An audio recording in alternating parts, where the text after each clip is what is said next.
Don Luis María Ansón Loliar dejó la presidencia de la Agencia EFE en 1983, coincidiendo con la llegada al poder de los socialistas de don Felipe González, aunque muchos pensaban que su sucesor iba a ser don Alfonso Sobrado Palomares, un periodista socialista, pero que había trabajado en el equipo del señor Ansón. Al final, don Felipe González optó por don Ricardo Utrilla, un periodista del Grupo 16, muy cercano al Partido Socialista, pero muy enfrentado a don Luis María Ansón, que no ocultó su desagrado porque, de hecho, durante todo el tiempo que duró el mandato del señor Utrilla al frente de la Agencia EFE, entre 1982 y 1986, el ABC, dirigido por Luis María Ansón, no hizo otra cosa que atacar la gestión del señor Utrilla al frente de EFE, hasta el punto que el señor Utrilla llegó a acusar al señor Ansón de querer reconquistar la Agencia EFE. Esta noche está con nosotros un periodista, tiene 48 años, es periodista independiente, se llama Ricardo Utrilla y acaba de tomar posesión de su nuevo cargo de presidente director general de la Agencia EFE, sin ceremonias solemnes, ni juramentos, ni promesas. Es consciente del ruido que provocó su elección por unanimidad de todos los miembros presentes del Consejo de Administración de la Agencia, que desde hace 6 años ha venido dirigiendo Luis María Ansón. Mira, Utrilla fue una catástrofe para la agencia, vendió los edificios que teníamos, en fin, no supo llevar nada de nada. En primer lugar, como todos sabemos, ha habido un cambio en este país. Algunas de las viejas costumbres no han perdurado y una de ellas pues era la permanencia al frente de EFE de un presidente y director general. Y entonces, digamos que se abrió un poco la veda, una empresa similar.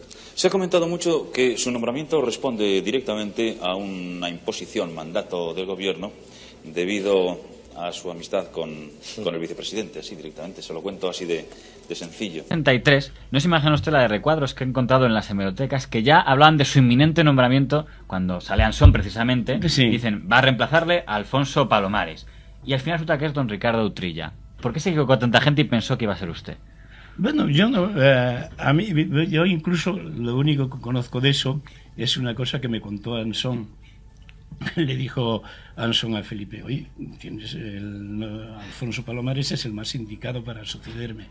Y le dice, parece, según Ansón me dice, ¿cómo no voy a nombrar a un amigo mío, a mi amigo o a un amigo mío presidente de EFE? Y después me nombró. Y me nombraron consejero.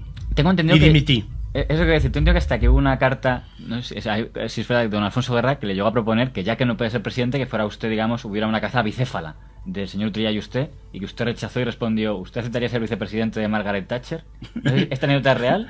Bueno, algo parecido sí sucedió, sí. Por culpa de los estatutos, es decir, los estatutos fueron hechos en la época de mi predecesor, que veía muy claramente esa definición. Al estilo francés, seguramente, ¿no? Exactamente, es copiado de la nomenclatura francesa, porque en Francia, como usted sabrá, para ser presidente ejecutivo hay que ser al mismo tiempo director general. No tienen ellos la expresión presidente ejecutivo. Entonces, pues mi predecesor juzgó que para codearse con el presidente, por ejemplo, de la France Press, pues quedaba mejor ser presidente y director general. Ansón fue el hombre que cambió la agencia, vamos a decir, la agencia tuvo la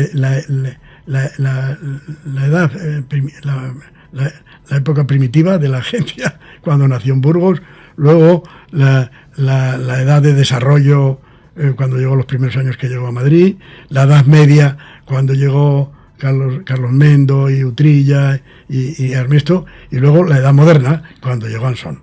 Luis María Ansón fue, pues, la verdad, tampoco hay que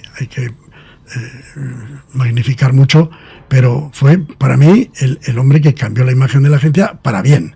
O sea, hizo una auténtica agencia internacional. Hablando de cambiar, ¿qué es lo que va a cambiar o en qué se va a notar el cambio en la agencia EFE? Bueno, yo pretendo que se note y que sea una agencia, digamos, como más profesional en cuanto al producto que sirve. Esto le pidió además la transición entre, digamos, el gran líder de EFE durante la transición, que es Ansón, y la llegada de Utrilla, que es el que viene después, porque también estuvo en el 83. Usted que trabajó con los dos, ¿cuál diría que fue el cambio de Ansón a Utrilla en EFE?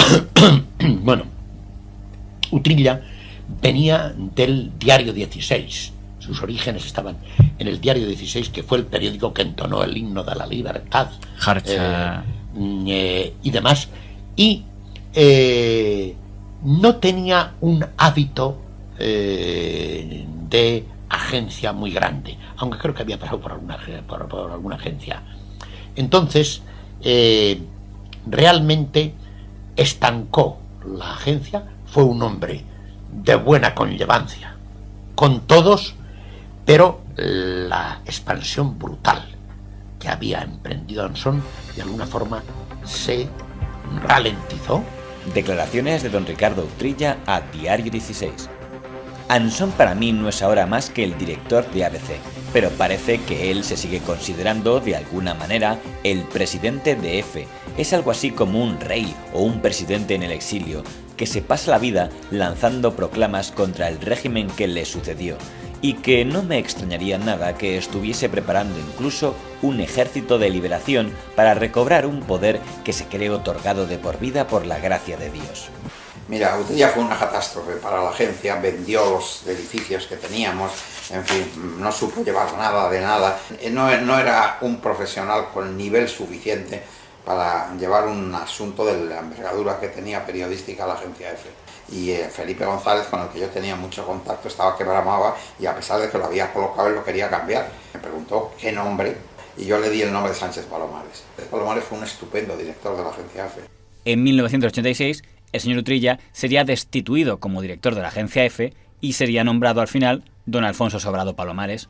¿Y qué cambió para, pregunta, visto con la distancia, para que en lo que no podía ser en 83, sí pudiera ser en 86? Pues la verdad es que yo no lo sé. A mí si me hubiera nombrado en el 83, hubiera aceptado, pero evidentemente, y después mantenido la objetividad que siempre mantuve, porque jamás en el Congreso de los Diputados me reprocharon mi... Que en EFE hubiera la más mínima manipulación, la más mínima veto a nada y tal, y eso lo puede decir todos los periodistas y responsables que han pasado por EFE.